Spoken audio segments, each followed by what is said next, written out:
Yuk, langsung nih. Oke, udah record.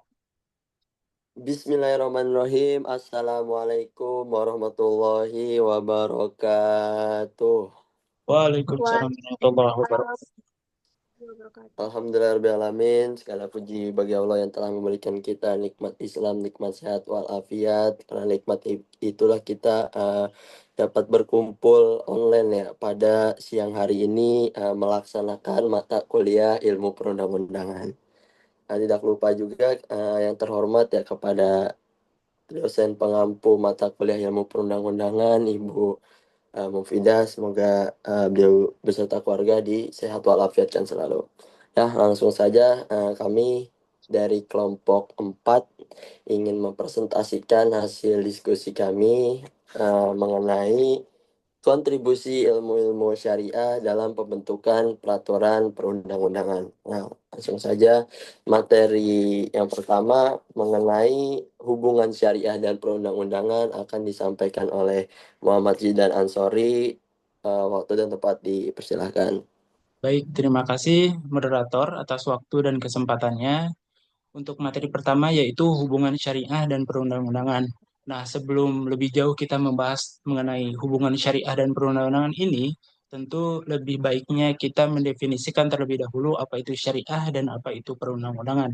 Nah, secara bahasa, syariah ini diartikan sebagai jalan ke tempat pengairan atau tempat aliran di sungai. Sedangkan secara istilah itu diartikan sebagai tata aturan atau hukum-hukum yang diisyaratkan oleh Allah kepada hambanya untuk diikuti. Diperjelas oleh pendapat Mana Al-Qatan yang menyatakan bahwa syariat itu berarti segala ketentuan Allah yang disyariatkan bagi hamba-hambanya baik menyangkut akidah, ibadah, akhlak maupun muamalah. Kemudian pengertian perundang-undangan itu sendiri itu dalam hukum positif Indonesia disebutkan dalam pasal 1 ayat 2 Undang-Undang Nomor 12 Tahun 2011 yang menyatakan bahwa peraturan perundang-undangan adalah peraturan tertulis yang memuat norma hukum yang mengikuti secara umum dan dibentuk atau ditetapkan oleh lembaga negara atau pejabat yang berwenang melalui prosedur yang ditetapkan dalam peraturan perundang-undangan. Selanjutnya, relasi syariah dan perundang-undangan ini dalam konteks konstitusi Indonesia telah ditempatkan secara tegas dalam Undang-Undang Dasar Negara Republik Indonesia tahun 1945 sebagai hubungan yang tidak bisa dipisahkan. Bahkan negara sudah menjamin secara tegas dan tertuang gitu dalam alinea keempat pembukaan Undang-Undang Dasar Negara Republik Indonesia yang di sana potongannya ada yang menyatakan bahwa maka disusunlah kemerdekaan kebangsaan Indonesia itu dalam suatu undang-undang dasar negara yang berkedaulatan rakyat dengan berdasarkan kepada ketuhanan yang Maha Esa. Dan dalam pasal 29 ayat 1 dan 2 Undang-Undang Dasar Negara Republik Indonesia tahun 1945 juga telah ditegaskan negara berdasarkan ketuhanan yang Maha Esa dan negara menjamin kemerdekaan tiap-tiap penduduk dan memeluk agamanya masing-masing dan untuk beribadat menurut agama dan kepercayaannya itu. Bahkan, salah satu tokoh perumus Pancasila dan Undang-Undang Dasar, yaitu Muhammad Yamin, menyatakan bahwa negara itu tidak memisahkan agama dan negara itu tidak dipisahkan menurut Muhammad Yamin.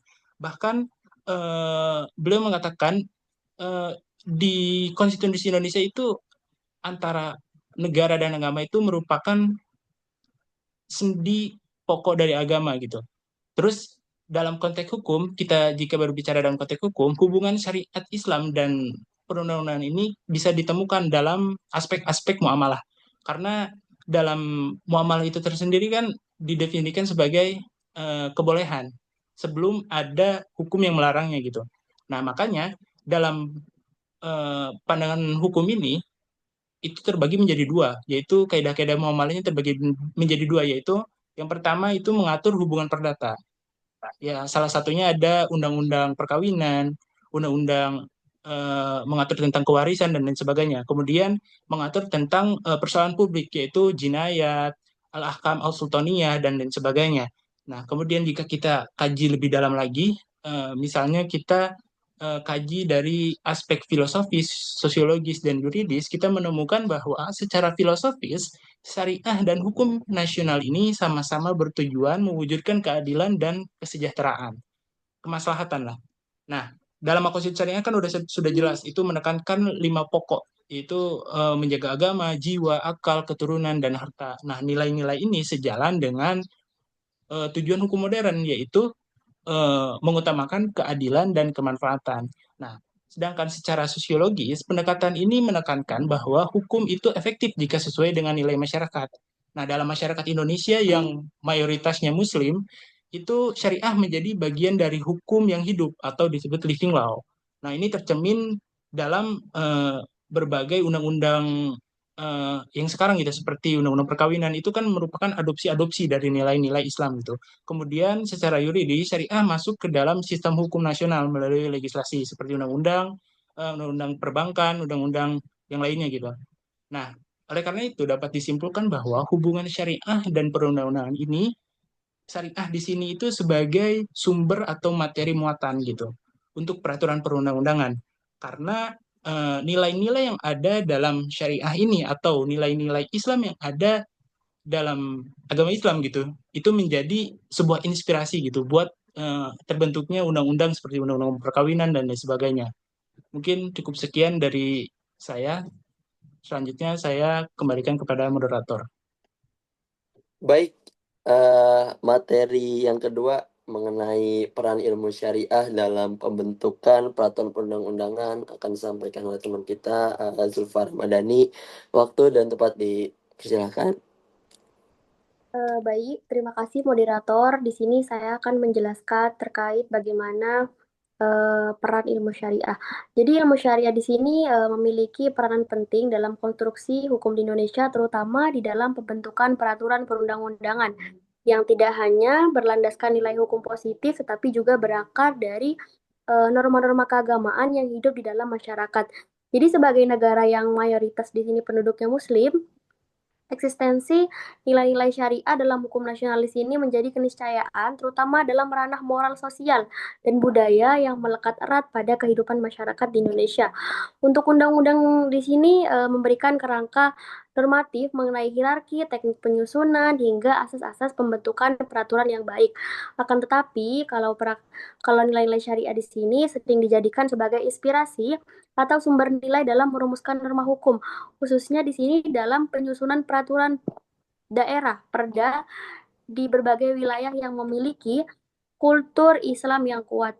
Jadi untuk kontribusi ilmu syariah sendiri di sini terhadap perundang-undangan dapat dilihat dari munculnya berbagai perda syariah di berbagai daerah, di antaranya yaitu di Aceh, di Padang, dan juga di Banten.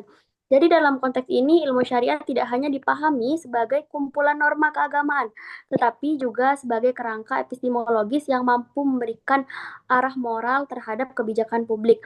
Di sini Bapak Ismail Hassani berpendapat mencatat bahwa perda berbasis syariah di sini seringkali diuji aspek konstitusionalnya karena berpotensi menabrak prinsip non-diskriminasi dan hak asasi warga negara. Jadi ilmu syariah dalam pembentukan hukum tidak bisa lepas dari yang namanya peran akademisi, ulama, serta praktisi hukum yang mampu menjembatani antara teks keagamaan dan realitas sosial. Jadi untuk konflik antara norma agama dan norma hukum negara ini seringkali muncul beberapa isu seperti moralis publik. Mungkin contoh kecilnya di sini bagaimana cara berpakaian, dan juga bagaimana cara beribadah. Di sini peran penting pendekatan fikih siasa politik hukum Islam yang menekankan masalah maslahat umum sebagai pertimbangan utama dalam legislasi. Dan pendekatan ini nilai syariah dapat berkontribusi secara produktif dalam pembentukan hukum tanpa mengesampingkan nilai kebangsaan. Dan juga ilmu syariah di sini juga memperkaya undang-undang melalui prinsip-prinsip universal seperti keadilan, kemaslahatan, kejujuran, yang dapat diintegrasikan ke dalam asas-asas hukum nasional. Jadi untuk prinsip-prinsip ini bersifat transenden sekaligus rasional, sehingga dapat diterima oleh berbagai kalangan, termasuk kita sendiri, masyarakat yang beragama Muslim gitu. Amiruddin Syarif dalam kajiannya tentang perundang-undangan menekankan bahwasanya pentingnya kehati-hatian dalam menyusun norma hukum agar tidak terjadi tumpang tindih atau pertentangan dengan hukum yang lebih tinggi. Di dalam hal ini nilai syariah yang hendak dimasukkan ke dalam peraturan perundang-undangan harus diuji secara ketat baik dari sisi teknis maupun substansinya. Maka demikian pentingnya untuk diingat kembali bahwasanya peran ilmu syariah dalam pembentukan hukum bukan hanya semata soal memasukkan hukum agama ke dalam hukum negara, tetapi lebih kepada bagaimana nilai-nilai syariah di sini dapat menjadi sumber inspirasi etik dan juga moral dalam pembangunan hukum nasional yang berkeadilan, humanis, dan juga berlandaskan konstitusi. Mungkin untuk materi saya hanya sekian, saya serahkan kembali kepada moderator. Lanjut materi terakhir mengenai bentuk-bentuk kontribusi ilmu syariah dalam pembentukan peraturan perundang-undangan itu akan disampaikan oleh saya sendiri ya. Jadi bentuk-bentuk kontribusi ilmu syariah dalam pembentukan peraturan perundang-undangan itu saya menjadi tiga bentuk. Nah, salah satunya itu adalah produk hukum nasional yang mengadopsi syariah. Nah, ini contohnya terbagi menjadi tujuh. Yang pertama itu Undang-Undang Nomor 1 Tahun 1974 tentang perkawinan, yang dimana diatur ya perkawinan sah jika sesuai hukum agama masing-masing, sesuai Pasal 2 ayat 1. Lalu contoh yang kedua adalah poligami diatur sesuai syarat dalam hukum Islam pasal 3 ayat 2. Yang terakhir mengakomodasi hukum perkawinan Islam sebelum undang-undang ini berlaku. Lalu yang kedua, Undang-Undang Nomor 2 Tahun 1989 dan Undang-Undang Nomor 20 Tahun 2003 tentang Sistem Pendidikan Nasional. Jadi sini tuh ajaran agama dijadikan pondasi gitu, pembangunan manusia seutuhnya. Lalu yang ketiga, Undang-Undang Nomor 7 Tahun 1989 dan Undang-Undang Nomor 3 Tahun 2006 tentang peradilan agama. Nah, sini peradilan agama diberi kewenangan absolut atas perkara umat Islam. Dari perkawinan, waris, zakat, ekonomi syariah, dan lain-lain. Jadi peradilan agama juga menjadi bagian dari sistem hukum nasional. Lalu yang keempat, Instruksi Presiden Nomor 1 Tahun 1991, yang mana kompilasi hukum Islam. Jadi ini pedoman hakim di peradilan agama, terdiri dari tiga buku perkawinan, munakahat, kewarisan, ilmu faraid, dan perwakafan. Yang kelima, Undang-Undang Nomor 17 Tahun 1999 tentang penyelenggaraan ibadah haji, yang mana mengatur tata kelola ibadah haji dan distribusi zakat, infak, dan sodako. Lalu yang keenam, Undang-Undang Nomor 38 Tahun 1999 tentang pengelolaan zakat, yang dimana mengatur sistem pengumpulan dan distribusi zakat, infak, dan sodako. Nah, yang ketujuh, yang terakhir ya, Undang-Undang Nomor 41 Tahun 2004 tentang wakaf. Wakaf diakui secara hukum nasional, ditindaklanjuti dengan PP Nomor 42 Tahun 2006 dan PP Nomor 28 Tahun 1977. Lalu lanjut bentuk yang kedua ya, yaitu bentuk masuknya hukum Islam ke dalam produk hukum nasional. Yang pertama itu utuh dari fikih Syafi'i atau zohir dari Al-Quran. Nah, contohnya itu seperti kayak 8 golongan penerima zakat. Nah, terus yang kedua penyesuaian dengan konteks modern. Contohnya ini perceraian melalui pengadilan, pengelolaan zakat formal. Nah, terus yang ketiga materi baru tapi sesuai prinsip syariat dan maslahat. Contohnya itu pencatatan perkawinan, batas usia nikah, dan wakaf tunai. Lalu bentuk terakhir yang ketiga adalah hukum Islam di bidang lain. Kayak contohnya agraria, wakaf tanah, masuk dalam undang-undang pokok agraria. Terus yang kedua perbankan, konsep bagi hasil mudorobah dalam sistem perbankan syariah. Yang ketiga pangan gitu, dari aturan tentang makanan halal. Jadi suatu hal yang perlu dicermati ya dalam pembentukan hukum nasional, relevansinya dengan hukum Islam. Menurut penulis diterima hukum Islam masuk ke dalam hukum nasional bukan hanya karena ya hukum Islam yang diikuti mayoritas bangsa Indonesia, tetapi karena ia memang mampu memenuhi tuntutan keadilan hukum dan kemaslahatan bagi masyarakat,